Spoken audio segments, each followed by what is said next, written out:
4 ಬಾರಿ ನೀಟ್ ಪತ್ರಿಕೆಯ ಲೀಕ್ ಆಗಿದೆ. ಹಲವಾರು ಪರೀಕ್ಷೆಗಳು ಅವರ ಒಂದು ನೇತೃತ್ವದ ಶಿಕ್ಷಣ ಇಲಾಖೆಯಲ್ಲಿ ಹಾಳಾಗಿದೆ. ಆದರೂ ಸಹ ಅವರ ರಾಜೀನಾಮೆಯನ್ನು ಕೇಳ್ತಿಲ್ಲ. ಸುಳ್ಳುಗಳನ್ನ ಹೇಳ್ತಾ ಬಂದಂತಹ ಮೋದಿಯವರು ಅವರ ಅಚ್ಚೆ ದಿನ ಮುಖವಾಡ ಇವತ್ತು ಕಳಚಿ ಬಿದ್ದಿದೆ. ದೇಶದಲ್ಲಿ ಬದಲಾವಣೆ ಗಾಳಿ ಬೀಸ್ತಾ ಇದೆ. ಈ ಬದಲಾವಣೆ ಗಾಳಿಯಲ್ಲಿ ವಿದ್ಯಾರ್ಥಿಗಳು ಮುಂಚೂಣಿಯಲ್ಲಿದ್ದಾರೆ. ಸುಂದರಗೊಳಿಸಬೇಕಾದ ವಿದ್ಯಾಭ್ಯಾಸ ಅನ್ನುವುದು, ಶಿಕ್ಷಣ ಅನ್ನುವುದು ಖಾಸಗೀಕರಣಕ್ಕೆ ಒಳಗಾಗ್ತಾ ಇರುವುದನ್ನು ವಿರೋಧಿಸಿ ನಡೀತಾ ಇರುವಂತಹ ಹೋರಾಟ. ಸಂವಿಧಾನವನ್ನ ನಾಶ ಮಾಡುವುದೇ ಇವರ ಉದ್ದೇಶವಾಗಿದೆ. KS ನಾಗರಾಜ್ ಅಂತ ಅಂಗಣಕಾರರು. ನಾವಿವತ್ತು ಹೋರಾಟ ಮಾಡ್ತಿರೋದು ನೀಟ್ ಪತ್ರಿಕೆಯಲ್ಲಿ ಆ ಒಂದು ಪ್ರಶ್ನೆ ಪತ್ರಿಕೆ ಬಯಲಾಗಿ ಹಲವಾರು ಲಕ್ಷಾಂತರ ಮಕ್ಕಳ ವಿದ್ಯಾರ್ಥಿಗಳ ಭವಿಷ್ಯಕ್ಕೆ ಮಾರಕ ಆಯಿತು. 20ಕ್ಕೂ ಹೆಚ್ಚು ವಿದ್ಯಾರ್ಥಿಗಳು ಆತ್ಮಹತ್ಯೆ ಮಾಡಿಕೊಂಡ್ರು. ಲಕ್ಷಾಂತರ ಮಕ್ಕಳ ಬದುಕು ಆತಂಕದಲ್ಲಿದೆ. ಇಂತಹ ಸಂದರ್ಭದಲ್ಲಿ ಅದಕ್ಕೆ ಜವಾಬ್ದಾರರಾದಂಥ ಧರ್ಮೇಂದ್ರ ಪ್ರಧಾನ್ರವರ ರಾಜೀನಾಮೆಯನ್ನು ಒತ್ತಾಯಿಸಿ ಈ ಒಂದು ಹೋರಾಟವನ್ನು ಮಾಡ್ತಿದ್ದೀವಿ. ಕರ್ನಾಟಕ ರಾಜ್ಯದಲ್ಲಿ 2016ನೇ ಇಸ್ವಿಯಲ್ಲಿ ಅವತ್ತು ರಾಜ್ಯದ ಶಿಕ್ಷಣ ಸಚಿವರಾಗಿದ್ದಂಥ ತಿಮ್ಮನೆ ರತ್ನಾಕರ್ ಅವರು ಪ್ರಶ್ನೆ ಪತ್ರಿಕೆ PUC ಪತ್ರಿಕೆ ಲೀಕ್ ಆಯಿತು ಅಂತ ಒಂದು ನೆಪವನ್ನು ಹೇಳಿ ಇಡೀ ಬಿಜೆಪಿ ಅವರು ಹೋರಾಟವನ್ನು ಮಾಡಿ ರಾಜೀನಾಮೆ ತಗೊಂಡ್ರು. ಆದ್ರೆ ಇವತ್ತು ಧರ್ಮೇಂದ್ರ ಪ್ರಧಾನ್ ರವರು 4 ಬಾರಿ ನೀಟ್ ಪತ್ರಿಕೆಯ ಲೀಕ್ ಆಗಿದೆ. ಹಲವಾರು ಪರೀಕ್ಷೆಗಳು ಅವರ ಒಂದು ನೇತೃತ್ವದ ಶಿಕ್ಷಣ ಇಲಾಖೆಯಲ್ಲಿ ಹಾಳಾಗಿದೆ. ಆದರೂ ಸಹ ಅವರ ರಾಜೀನಾಮೆಯನ್ನು ಕೇಳ್ತಿಲ್ಲ. ಈ ಒಂದು ಹಿನ್ನೆಲೆಯಲ್ಲಿ ಪ್ರಧಾನಮಂತ್ರಿಗಳು ಮೌನವನ್ನು ಮುರಿದು ಧರ್ಮೇಂದ್ರ ಪ್ರಧಾನ್ ರವರ ರಾಜೀನಾಮೆಯನ್ನು ತಗೋಬೇಕು. ಜೊತೆಗೆ ಪ್ರಥಮ ಬಾರಿಗೆ ಈ ದೇಶದ ಯುವ ಜನರು ಈ ಕೇಂದ್ರ ಸರ್ಕಾರದ ವಿರುದ್ಧ ಹೋರಾಟವನ್ನ ಮಾಡಿ ಪ್ರಜಾಪ್ರಭುತ್ವದ ಮೌಲ್ಯಗಳನ್ನು ಉಳಿಸುವ ನಿಟ್ಟಿನಲ್ಲಿ ಧ್ವನಿಯನ್ನು ತೆಗೆದಿರುವುದು ಆಶಾದಾಯಕವಾದಂತಹ ಬೆಳವಣಿಗೆ ಅಂತ ನಾವು ಹೇಳ್ತೀವಿ. ರಾಜ್ಯಗಳಿಗೆ ಯಾವ ರೀತಿ ಮೊದಲು ಶಿಕ್ಷಣ ಅವರ ಪಾಲಾಗಿತ್ತು, ನಾವು ನೀಟ್ ಪರೀಕ್ಷೆ ಬೇಡ, ನಮಗೆ CET ವ್ಯವಸ್ಥೆಯಲ್ಲಿ ಇಂಜಿನಿಯರಿಂಗ್ ಮೆಡಿಕಲ್ ಸೀಟು ಆಯಾ ರಾಜ್ಯದವರಿಗೆ ಕೊಡಬೇಕು. ಮುಂದಿನ ಇವಾಗಲೇ ಯುವ ಜನರು ಎದ್ದಿದ್ದಾರೆ, ಜಂತರ್ ಮಂತರಲ್ಲಿ ಎದ್ದಿದ್ದಾರೆ, ಇಡೀ ರಾಜ್ಯದಾದ್ಯಂತ ದೇಶದಾದ್ಯಂತ ಎದ್ದಿದ್ದಾರೆ. ಮುಂದಿನದಲ್ಲಿ ಉಗ್ರ ಸ್ವರೂಪ ಇದು ಪಡೆಯುತ್ತೆ. ಪ್ರಧಾನಮಂತ್ರಿಗಳು ಬಗ್ಲೇಬೇಕಾಗತ್ತೆ, ಧರ್ಮೇಂದ್ರ ಪ್ರಧಾನ್ ರಾಜೀನಾಮೆ ಕೊಡಲೇಬೇಕಾಗುತ್ತೆ. ಇವತ್ತು ಇಡೀ ದೇಶದಲ್ಲಿ ಪ್ರಜಾಸತ್ತಾತ್ಮಕ ಉಳಿವಿಗಾಗಿ ಇವತ್ತು ದೊಡ್ಡ ಪ್ರಮಾಣದಲ್ಲಿ ವಿದ್ಯಾರ್ಥಿ ಯುವ ಸಮುದಾಯ ದನಿ ಎತ್ತಿದೆ. ಇವತ್ತು ಜಂತರ್ ಮಂತರ್ನಲ್ಲಿ ಮೋದಿಯ ಮಂತ್ರ ಏನು ನಡೀತಾ ಇಲ್ಲ. ಇಲ್ಲಿ ಮೋಡಿ ಮಾಡಿ ಈ ದೇಶದಲ್ಲಿ ನಾನು ಏನೋ ಒಂದು ಸೃಷ್ಟಿ ಮಾಡಿಬಿಡ್ತೀನಿ ಅನ್ನುವಂತಹ ಸುಳ್ಳುಗಳನ್ನು ಹೇಳ್ತಾ ಬಂದಂತಹ ಮೋದಿಯವರು ಅವರ ಅಚ್ಚೆ ದಿನ ಮುಖವಾಡ ಇವತ್ತು ಕಳಚಿ ಬಿದ್ದಿದೆ.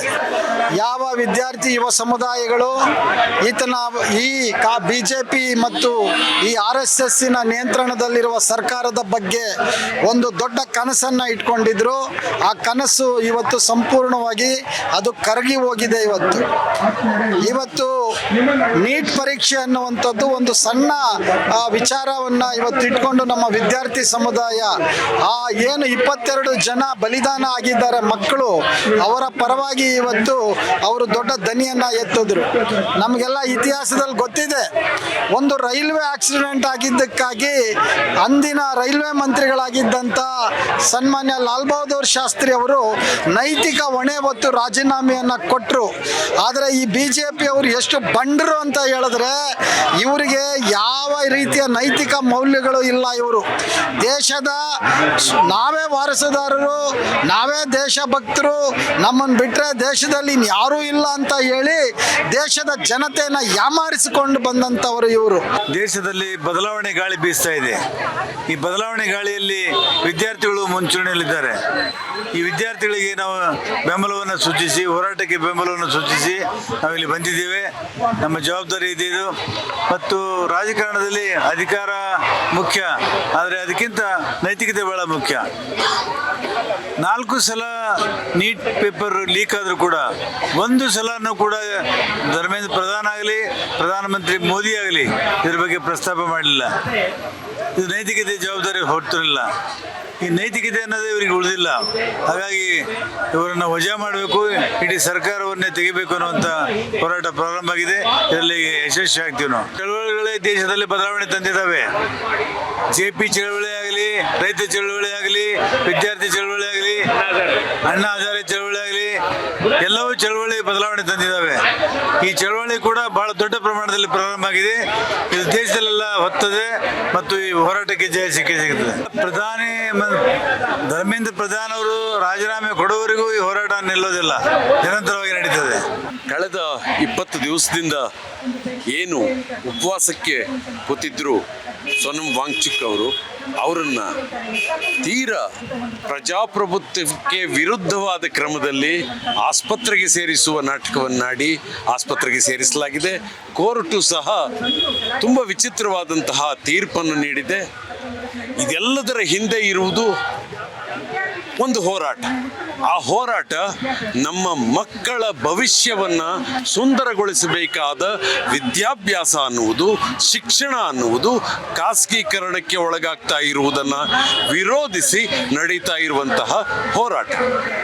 ನೀಟ್ ಪರೀಕ್ಷೆ ಪತ್ರಿಕೆ ಯಾವಾಗ ಲೀಕ್ ಆಯಿತೋ ಅದರ ಮೂಲಕ ಸರಿಸುಮಾರು 35 ಮಕ್ಕಳು ಆತ್ಮಹತ್ಯೆ ಅಥವಾ ಸಾವಿಗೆ ಈಡಾಗಿದ್ದಾರೆ ಅನ್ನುವಂಥದ್ದು ನಾವು ಗಮನಿಸಬೇಕಾದಂತಹ ಅಂಶ. ಹೀಗೆ ನಮ್ಮ ಮಕ್ಕಳ ಭವಿಷ್ಯವನ್ನ ಬಲಿಗೊಡ್ತಾ ಇರೋದರಿಂದ, ಶಿಕ್ಷಣವನ್ನೇ ವ್ಯಾಪಾರೀಕರಣ ಮಾಡ್ತಾ ಇರುವುದರಿಂದ ಇದರ ವಿರುದ್ಧ ನಾವೆಲ್ಲರೂ ಧ್ವನಿ ಎತ್ತಬೇಕಾಗಿದೆ. ನಮ್ಮ ಮುಂದಿನ ತಲೆಮಾರಿಗೆ ಸರಿಯಾದ ಶಿಕ್ಷಣ ಒದಗುವುದಕ್ಕೆ ಯಾವ ಭ್ರಷ್ಟಾಚಾರದಿಂದ ಸರ್ಕಾರವನ್ನು ನಡೆಸಲಾಗ್ತಿದೆಯೋ ಅಂತ ಸರ್ಕಾರವನ್ನ ಇಳಿಸಿ ಹೊಸ ಸರ್ಕಾರವನ್ನ ರಚಿಸಿ ಶಿಕ್ಷಣವನ್ನ ಖಾಸಗೀಕರಣದಿಂದ ದೂರ ಮಾಡಿ ಎಲ್ಲರಿಗೂ ಬಡವರಿಂದ ಹಿಡಿದು ಶ್ರೀಮಂತರವರೆಗೆ ಸಮಾನವಾದ ಶಿಕ್ಷಣ, ಕಡಿಮೆ ಬೆಲೆಯ ಶಿಕ್ಷಣ ಸಿಗುವ ಒಂದು ವ್ಯವಸ್ಥೆಯನ್ನು ತರುವುದಕ್ಕೆ ಈ ಬಗೆಯ ಹೋರಾಟ ನಡೆಸುವುದು ಅನಿವಾರ್ಯ ಅನ್ನುವ ಪರಿಸ್ಥಿತಿ ಬಂದಿದೆ. ಆ ಹಿನ್ನೆಲೆಯಲ್ಲಿಯೇ ಇವತ್ತು ಇಲ್ಲೇನು ಜನ ಸೇರಿದ್ದಾರೆ ಅವರು ಇದೇ ಪ್ರಶ್ನೆಯನ್ನು ಇಟ್ಕೊಂಡು ಸರ್ಕಾರಕ್ಕೆ ಮನವಿಯನ್ನು ಕೊಡ್ತಾ ಇದ್ದಾರೆ, ಬೇಡಿಕೆಯನ್ನು ಸಲ್ಲಿಸ್ತಾ ಇದ್ದಾರೆ, ರಾಜೀನಾಮೆಯನ್ನು ಕೇಳ್ತಾ ಇದ್ದಾರೆ. ಆಳುವ ಸರ್ಕಾರದ ಶಿಕ್ಷಣ ಸಚಿವರದ್ದು, ವಿಶೇಷವಾಗಿ ಕೇಂದ್ರ ಸರ್ಕಾರದ ಧರ್ಮೇಂದ್ರ ಪ್ರಧಾನ್ ಅವರದ್ದು. ಇದುವರೆಗೆ ಒಂದು ರೀತಿಯಲ್ಲಿ ಮೌನವಾಗಿದ್ದಂಥ ವಿದ್ಯಾರ್ಥಿ ಸಮುದಾಯ ಈಗ ತಮ್ಮ ಬುಡಕ್ಕೆ ಬೆಂಕಿ ಇಡುವ ರೀತಿಯೊಳಗಿನ ಈ ಸರ್ಕಾರದ ನಡವಳಿಕೆಯನ್ನು ಕಂಡು ಭವಿಷ್ಯದ ಬಗೆಗೆ ಚಿಂತಿತರಾದ ರೀತಿಯೊಳಗೆ ಬೀದಿಗಿಳಿದಿದ್ದಾರೆ. ಸರ್ಕಾರದ ವಿರುದ್ಧವಾಗಿ ಘೋಷಣೆ ಕೂಗ್ತಾ ಇದ್ದಾರೆ. ಇಂಥ ಸಂದರ್ಭದೊಳಗೆ ಸಾಹಿತಿಗಳು, ಕಲಾವಿದರು, ಸಾಮಾಜಿಕ ಕಾರ್ಯಕರ್ತರು ಇವರೆಲ್ಲರೂ ಕೂಡ ಜವಾಬ್ದಾರಿಯಿಂದ ಅವರಿಗೆ ಸಾಥ್ ಕೊಡಬೇಕಾಗುತ್ತೆ. ಆ ಮುಖೇಣವಾಗಿ ಪ್ರಜಾಪ್ರಭುತ್ವವನ್ನು ಸಂರಕ್ಷಿಸಬೇಕು. ಕೇವಲ ಇದು ವಿದ್ಯಾರ್ಥಿಗಳ ನೀಟ್ ಪರೀಕ್ಷೆಗೆ ಸಂಬಂಧಪಟ್ಟಿದ್ದು ಮಾತ್ರ ಅಂತಂತ ತಿಳ್ಕೊಳ್ಳೋದಲ್ಲ. ಅದರ ಆಚೆಗೆ ಇಡೀ ಪ್ರಜಾಪ್ರಭುತ್ವದ ಬುಡಕ್ಕೆ ಇವರು ಬೆಂಕಿ ಹಚ್ತಾ ಇದ್ದಾರೆ. ಸಂವಿಧಾನವನ್ನ ನಾಶ ಮಾಡುವುದೇ ಇವರ ಉದ್ದೇಶವಾಗಿದೆ. ಆ ದೃಷ್ಟಿಯಿಂದ ಸಂವಿಧಾನವನ್ನು ಸಂರಕ್ಷಿಸಬೇಕಾಗಿದೆ, ಪ್ರಜಾಪ್ರಭುತ್ವವನ್ನು ಸಂರಕ್ಷಿಸಬೇಕಾಗಿದೆ. ನಮ್ಮ ವಿದ್ಯಾರ್ಥಿಗಳ ಭವಿಷ್ಯವನ್ನ ನಾವು ಜಾಗೃತೆಯಿಂದ ಸಂರಕ್ಷಿಸಬೇಕಾಗಿದೆ. ಆ ಕಾರಣದಿಂದಾಗಿ ನಾವು ಬೀದಿಗಿಳಿದು ಹೋರಾಟ ಮಾಡ್ತಾ ಇರ್ತಕ್ಕಂಥ ವಿದ್ಯಾರ್ಥಿಗಳಿಗೆ ನಾವು ಸಾಥ್ ಕೊಡ್ತಕ್ಕಂಥದ್ದು.